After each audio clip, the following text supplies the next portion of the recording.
যারা ভাগে কুরবানি দেয় বেশিরভাগ ক্ষেত্রেই তাদের কোরবানি বাতিল হয়ে যায়, সওয়াব বাতিল হয়ে যায়। এবং এটা বলার বিশেষ কিছু কারণ আছে।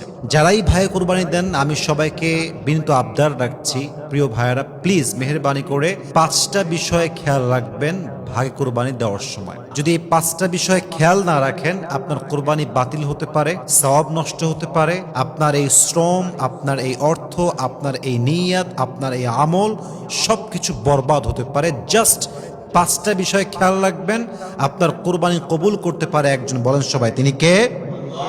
1 নাম্বার, যারা 7 জন মিলে শেয়ারে কোরবানি দিচ্ছেন, খেয়াল রাখবেন ভাগে কোরবানি দেওয়ার ক্ষেত্রে সকলের নিয়ত সহি আছে কিনা। কারণ আর নিয়তুল ফাসিদা, প্রথম ব্যাপারটাই হচ্ছে এরকম। আর নিয়তুল ফাসিদা, যদি কোনো একজন ব্যক্তির নিয়ত খারাপ হয়, অর্থাৎ 7 জনের মাঝে একজনের নিয়ত হচ্ছে শুধু গোস্ত খাবো, জাস্ট গোস্ত খাবো, এটাই তার ইন্টেনশন, তবে আপনাদের কোরবানি বাতিল হওয়ার সম্ভাবনা অনেক বেশি। কারণ হাদিসে আসছে ইন্নামাল আমালু বিন্নিয়া, প্রত্যেকটা আমলের সওয়াব কি হবে, কেমন হবে, it's based on your intention. নিয়ত ভালো তো সওয়াব আছে, নিয়ত খারাপ তো আমলে কোনো সওয়াব নাই। এই জন্য খেয়াল রাখবেন আর নিয়তুল ফাসিদা, কোনো ব্যক্তির নিয়ত খারাপ আছে কিনা। রাজি আছেন তো ইনশাআল্লাহ? 2 নাম্বার, আর রিজকুল হারাম, 7 জন মিলে কোরবানি দিচ্ছেন, কিন্তু খেয়াল রাখবেন যে কোনো একজন ব্যক্তির ইনকামটা হারাম আছে কিনা।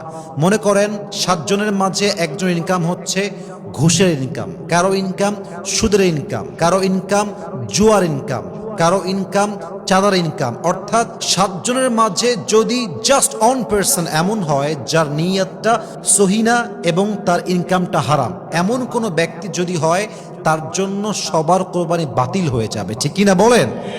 এবং হাদিসে আসছে আল্লাহর হাবিব বলেছেন ইন্নাল্লাহা তাইয়িবুন লা ইয়াকবালু ইল্লা তাইয়িবান, আল্লাহ নিজেও পবিত্র, আল্লাহ যা কবুল করে তাও পবিত্র, ঠিক কিনা বলেন?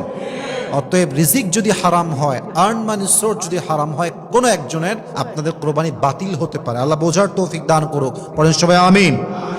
3 নাম্বারটা হচ্ছে আল মুজাদালা ফিল মিলিক, ডিসপিউটস ওভার ওনারশিপ রুয়েন কোরবানি। মাথায় রাখবেন, যদি আপনার ভাগে কুরবানি দেওয়ার ক্ষেত্রে ব্যাপারটা এরকম হয় যে একজন 500 কম দিয়েছে আর একজন 500 বেশি দিয়েছে, এখন এই মালিকানা নিয়ে ঝগড়া চলছে। অনেকে বলছে এই ভুড়িটা আমি নেব কারণ আমার 500 বেশি আছে, কেউ বলছে এই কলিজা আমি নিব আমার 1000 বেশি আছে। এই যে মালিকানা নিয়ে ঝগড়া করা আপনার কোরবানির সওয়াবকে বাতিল করতে পারে, নষ্ট করতে পারে। অতএব যার যেটা ভাগ থাকবে স্পষ্ট থাকবে, কিন্তু কেউ কাউকে মালিকানা নিয়ে খোটা দিয়ে, ভাগ নিয়ে ঝামেলা করে, ঝগড়া করে, নিয়তকে বাতিল করে কোরবানির সওয়াবকে বাতিল করা যাবে না, ঠিক কিনা বলেন? এই জন্য আপনারা মালিকানা নিয়ে ঝগড়া করবেন না। 3 নাম্বার বিষয়। 4 নাম্বার বিষয়টা হচ্ছে যে আজ-জুহকু ওয়াত-তাফাখুর, এমন একটি বিষয় যেটা অনেকের মাঝে আজকাল দেখা যায়। বেশিরভাগ কুরবানি হয় শো অফের উপর। দেখবেন যে কেউ অনেক বড় কুরবানির জন্য গরু কিনে এবং এটা সেলফি তুলে ফেসবুকে দেয়, আপনার স্টোরিতে দেয়, টিকটক মেক করে। জাস্ট একটাই উদ্দেশ্য, গরু যদি বড় কিনেছি আমি, আমার ভিডিও ভাইরাল হবে বেশি। এই ভাইরালের চিন্তা, শো অফের চিন্তা আপনার সমস্ত আমলকে বাতিল করতে পারে, ঠিক কিনা বলেন? এজন্য যদি 7 জনের মাঝে যে কোনো একজন নিয়ত হয় শো অফ করা, সাবধান, জাস্টিফাই করে নেবেন। 5 নাম্বার বিষয়গুলো শেষ করতে যাচ্ছি।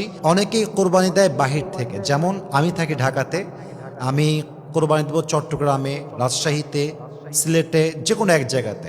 এখন 7 জন ভাগে আছি, কিন্তু 6 জন থাকি দেশের বাইরে অথবা আমাদের শহরের বাইরে। এখন যাকে আপনি দায়িত্ব দিয়েছেন সে যখন জবাই দিচ্ছে কোরবানির গরুটাকে, সে কোরবানির বিধান সম্পর্কে, জবাই এর বিধান সম্পর্কে, কেমনে কাটতে হয়, কেমনে জবাই দেওয়া লাগে, কেমনে ভাগ করতে হয়, কেমনে কি করতে হয়, it doesn't know anything about it, সে কিছুই জানে না। এখন সে কোরবানির গরু জবাই করতে গিয়ে হত্যা করে ফেললো, কথার কথা।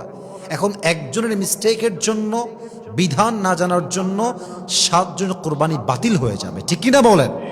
এজন্য 7 জন ভাগে দিচ্ছেন, অবশ্যই মাথা রাখতে হবে সবার কোরবানির সম্পর্কে বেসিক বিধান জানা আছে কিনা। গরু জবাই করার সুন্নতি নিয়ম কি, কোন আহকাম আছে, কোন বিধান আছে জানতে হবে। অতএব খেয়াল রাখবেন, আমার দায়িত্ব টাকা দিয়ে দিলাম আর সব শেষ, তা নয়, বরং 7 জন মানুষ উপস্থিত থাকা জরুরি। যদি উপস্থিত নাও থাকতে পারেন, এটা মাথায় রাখতে হবে যে আমার যেই ভাগের কোরবানি দেওয়া হচ্ছে, গরু হোক ছাগল হোক, হোয়াট এভার ইট ইজ, গরু ছাড়া তো আপনার 7 ভাগ হবেই না। গরু যদি হয় তবে খেয়াল রাখতে হবে যে এখানে আমার এই কোরবানি দেওয়ার ক্ষেত্রে প্রভিশন তথা বিধান হুকুম আহকাম ঠিকঠাক আছে কিনা। আল্লাহ সবাইকে এই 5টা বিষয় বুঝে ভাগে কোরবানি দেওয়ার তৌফিক দান করুক। আমরা সকলেই জবান করে পড়ছি আমিন। এই 5টা ভুল যেন না হয়, আল্লাহ আমাদের সবাইকে 5টা বিষয় মেনে আমাদের কোরবানি দেওয়ার তৌফিক দান করুক। পড়েন সবাই আমিন।